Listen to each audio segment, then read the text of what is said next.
Hello, students. Today we are going to study Raman effect. That is, what is the Raman effect? इसके बारे में हम study करेंगे.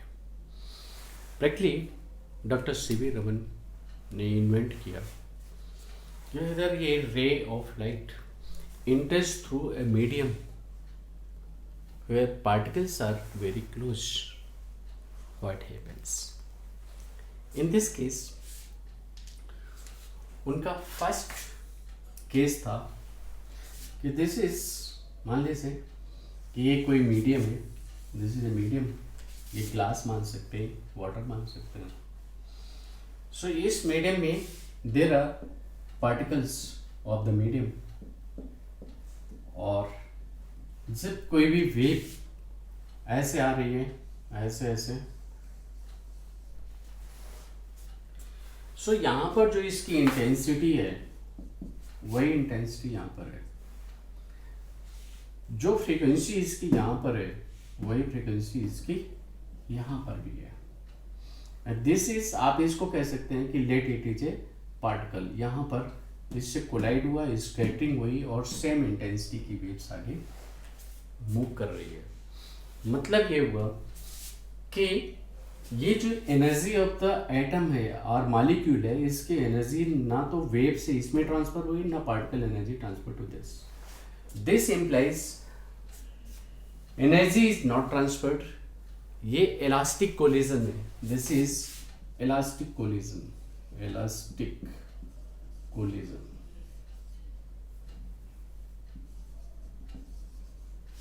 ये केस है.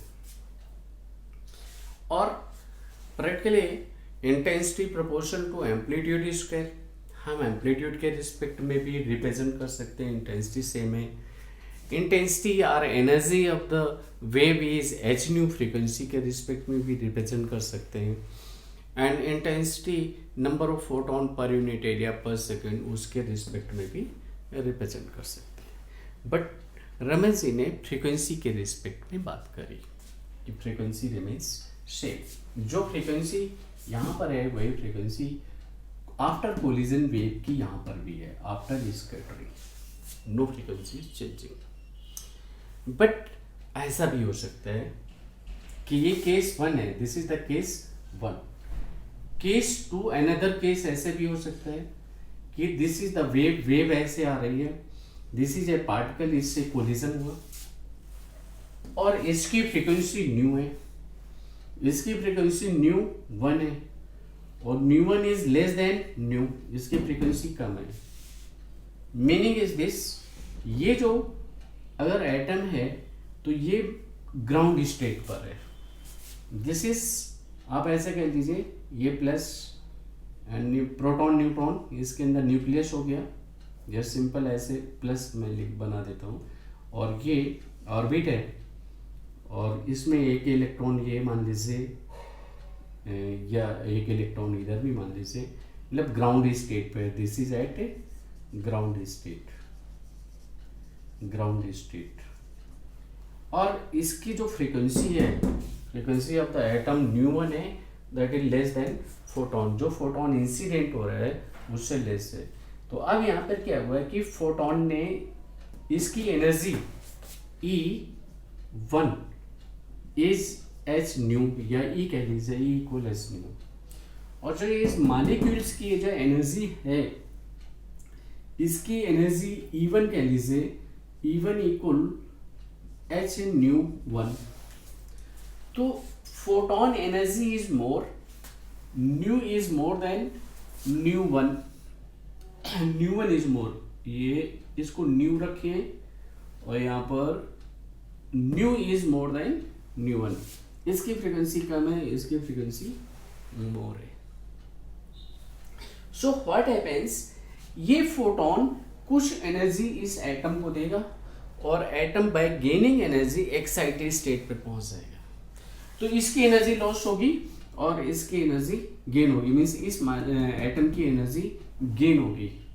तो अब जो वेव्स होंगी, स्कैटरर वेव होंगी, इसकी फ्रीक्वेंसी कम हो जाएगी, new 2 is less then new, क्योंकि इसने एनर्जी लॉस कर दिया. तो इसकी एनर्जी कम हो जाएगी, इसकी फ्रीक्वेंसी कम हो जाएगी, right. So in this case अब जो इसकी जो एनर्जी बनेगी, न्यू एनर्जी E2 इक्वल, इसकी पहले एनर्जी थी H न्यू 1, ये इसकी पहली एनर्जी थी ऑलरेडी, और न्यू 2 फ्रीक्वेंसी, इसे और एनर्जी मिल गई। अब इसकी जो फ्रीक्वेंसी हो गई अब न्यू 2 हो गई। So new 2 H new 2 minus H new 1, this is the delta E, gain in energy. H new 2 final energy of this, इसकी फिर आप देख लीजिए फोटोन एनर्जी जाता है, इसने एनर्जी गेन कर लिया, तो वेव की एनर्जी कम हो जाएगी। समझ लीजिए please, this is the wave, इसकी फोटोन की एनर्जी मॉलिक्यूल की एनर्जी से अधिक है। मॉलिक्यूल या एटम का एनर्जी ये ग्राउंड स्टेट पर है, तो इसकी एनर्जी ज़्यादा है फोटोन की, इसने एनर्जी इनको दे दिया, तो इसकी एनर्जी कम हो गई। New 2 is less then new, इसने एनर्जी लॉस किया और इसने एनर्जी गेन किया। तो ये जो फोटोन की एनर्जी है, this is S new 2 minus S new 1 is delta E, but ये नीचे लिखता हूं, बट ये नेगेटिव आएगा, तो अगर मैं ऐसे लिखूं तो पॉजिटिव हो जाएगा। दैट इज पहले इसमें एनर्जी थी एच न्यू, और अब इसके पास एनर्जी है H new 2, so this is delta E, loss in energy. पहले एच न्यू थी, अब हो गई एच न्यू 2, क्योंकि ये इसकी फ्रीक्वेंसी न्यू 2 हो गई फोटोन की, इसकी एनर्जी बढ़ गई और फोटोन की एनर्जी कम हो गई, पार्टिकल की एनर्जी इंक्रीज हो गई। So this is the case, H new minus H new 2 is delta E, this is loss in energy. ये रमन साहब ने बताया। तो ये ground state to excited state में पहुंच गया। ये जो एटम था, ये एक इलेक्ट्रॉन यहीं दिखा दो और एक इलेक्ट्रॉन सेकेंड ऑर्बिट में दिखा दीजिए, फर्स्ट ऑर्बिट से सेकेंड ऑर्बिट में पहुंच गया एक्साइटेड स्टेट में। दिस एटम एक्साइटेड स्टेट में आ गया बाय गेनिंग द एनर्जी। अब दूसरे शिफ्ट रिस्पेक्ट में अगर मैं बात करूं कि इसकी एनर्जी, जो ये स्कैटर्ड लाइट है, इसकी एनर्जी कम हो गई, तो ये रेड शिफ्ट की तरफ मूव कर गया, इसकी फ्रीक्वेंसी कम हो गई और it moved red shift, this is move towards red shift, ये रेड शिफ्ट की तरफ मूव कर गया।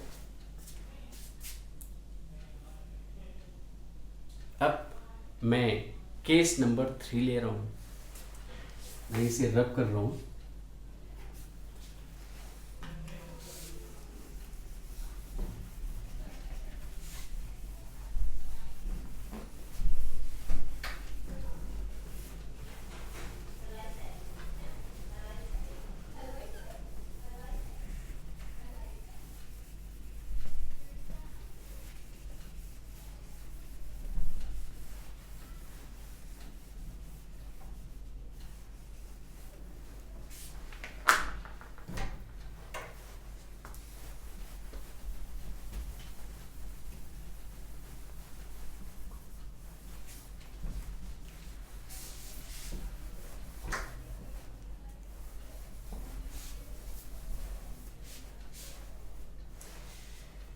Yes.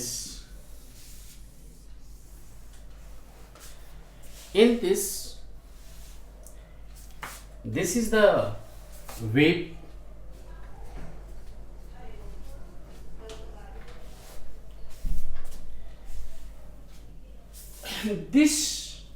In this case,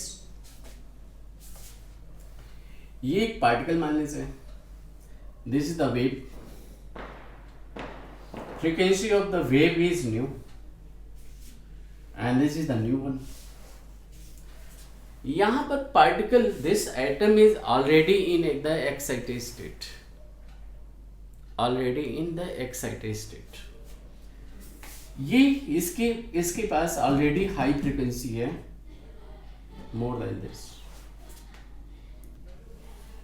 इसकी फ्रीक्वेंसी कम है, इसकी फ्रीक्वेंसी, पार्टिकल के पास ऑलरेडी मोर एनर्जी है, energy of the particle is more. So अगर इसके पास एनर्जी ज्यादा है, ये ऑलरेडी एक्साइटेड स्टेट पर है, मीनिंग इज दिस, ये पॉजिटिव कह लीजिए फर्स्ट एंड सेकेंड, एक इलेक्ट्रॉन यहां दिखा दो और ये एक्साइटेड स्टेट दिखा दो. So by losing the energy, ये एनर्जी लूज करेगा और ये गेन कर लेगा. By losing the energy it comes excited state to ground state, और ये ब्लू शिफ्ट की तरफ हो जाएगा, मीन्स इसकी फ्रीक्वेंसी इंक्रीज कर जाएगी. This is greater than new, that is h nu1 minus h nu is delta E. Gain, delta E is the gain, energy gain by this, और by delta E इसमें energy gain हो रहा है तो इसमें energy loss होगा. And it reaches, ये जो एटम है ये ग्राउंड स्टेट पर आ गया, ये और ये.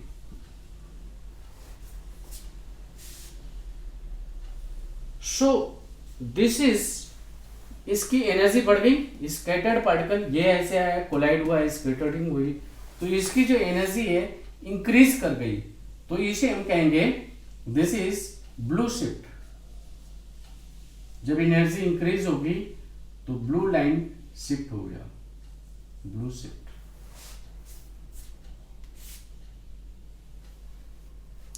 अब ray optics, wave optics and EM waves, इनमें एक बात तुम्हें और बता दूं, पहले इसी को कंप्लीट कर दूं. इन दिस केस इसका मतलब ये हो गया कि अगर ये कोई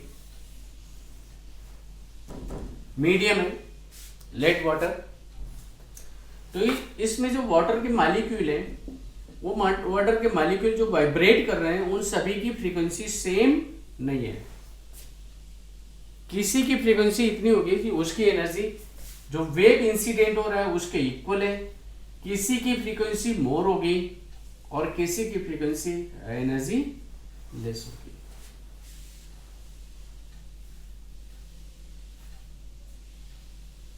तो जिस मॉलिक्यूल की एनर्जी लेस होगी वो फोटॉन से एनर्जी गेन कर लेगा, और जो एक्साइटेड स्टेट पे है एनर्जी ज्यादा है वो फोटॉन की एनर्जी दे देगा और ग्राउंड स्टेट पर आ जाएगा.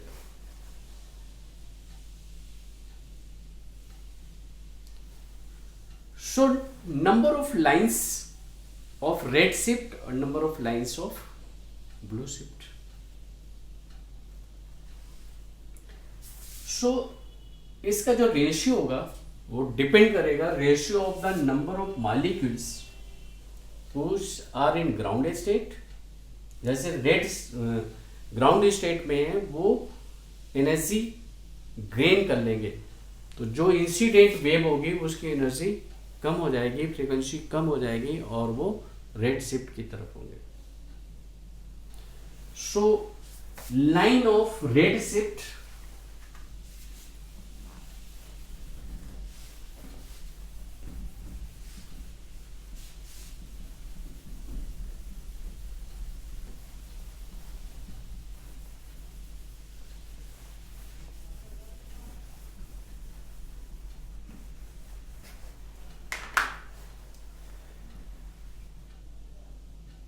red shift lines, red shift lines upon blue shift line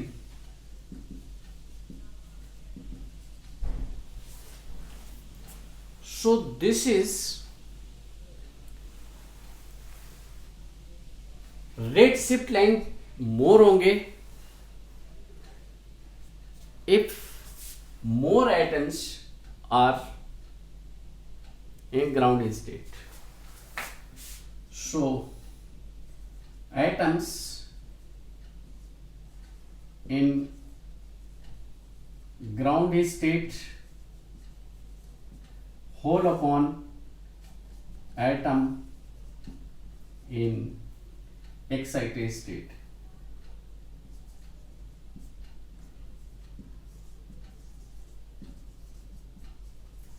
अगर ये मीडियम के एटम एक्साइटेड स्टेट पर हैं, energy of this is more than photon energy, तो इन एटम से एनर्जी फोटोन में ऐड होगी और वो उनकी जो इंसिडेंट रे है स्कैटरिंग रे बनेगी और इस स्कैटर से उसकी फ्रीक्वेंसी इंक्रीज हो जाती है। This is the Raman effect. ब्रैकली इसमें से इसी के बेस पर आपसे कोई भी क्वेश्चन पूछा जा सकता है। Raman effect is very famous, CV Raman Indians, तो इनकी कंप्लीट नॉलेज तो आपको वैसे भी होनी चाहिए। One more thing I am going to teach you.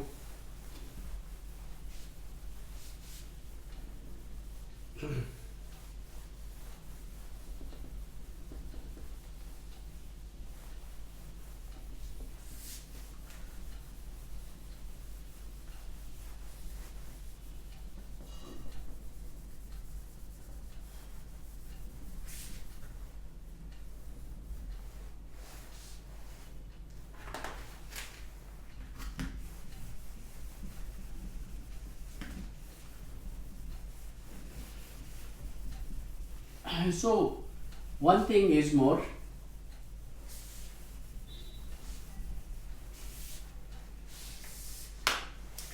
according to this, intensity is proportional to amplitude square, and intensity is h u nu या belongs to h nu। अगर मोर फ्रीक्वेंसी है तो मोर एनर्जी है, number of photon per unit area पर second, और intensity की ये definition भी है, नंबर ऑफ फोटोन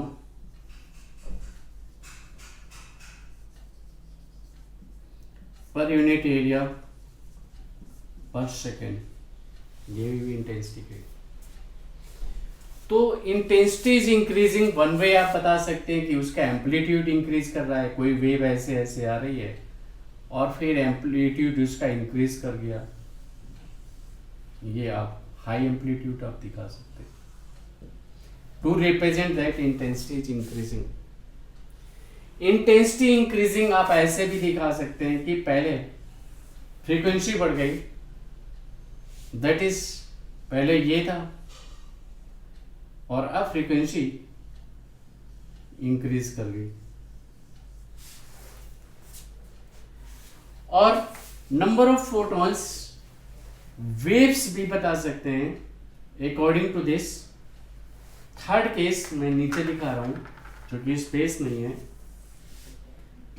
तो थर्ड केस आप ऐसे दिखा सकते हैं कि एक कोई वेव्स ऐसे थी, ये मान लीजिए वेव्स ऐसे हैं, ये नंबर ऑफ फोटॉन्स,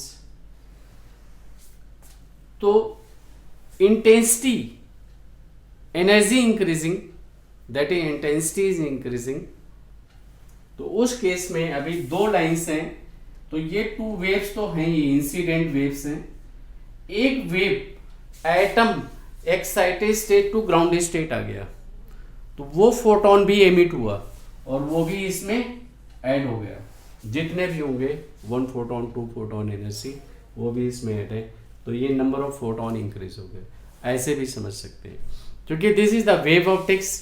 कहीं पर आपसे बोलते हैं intensity proportional amplitude square, ray optics में चलेगा, और फिर बोलेंगे कि ईएम वेव्स में बोलेंगे कि intensity that is number of photon per unit area पर सेकेंड, और कहीं बोलेंगे एनर्जी, इंटेंसिटी इज एनर्जी, तो एनर्जी यार intensity is h new, H new is the energy intensity. तीनों की नॉलेज आपको होनी चाहिए, तो प्लीज ट्राई योर बेस्ट। कहीं पर कोई कंफ्यूजन हो तो आप मेरे से डिस्कस करिए, You are free for discuss. I'll try my best to give you the best experience, 30-year plus knowledge. इसमें कई बातें हैं जो बुक्स में नहीं लिखी हुई है. आपको CBSE और रिफ्रेशर बुक स्टैंडर्ड से कुछ बियॉन्ड मिलेंगे, कुछ ओपन है, वो आप देख लीजिएगा. इसके बेस पे न्यूमेरिकल्स तो पूछे नहीं, बट कोई कंसेप्चुअल क्वेश्चन बनाया जा सकता है. तो पैर knowledge must be okay. Best of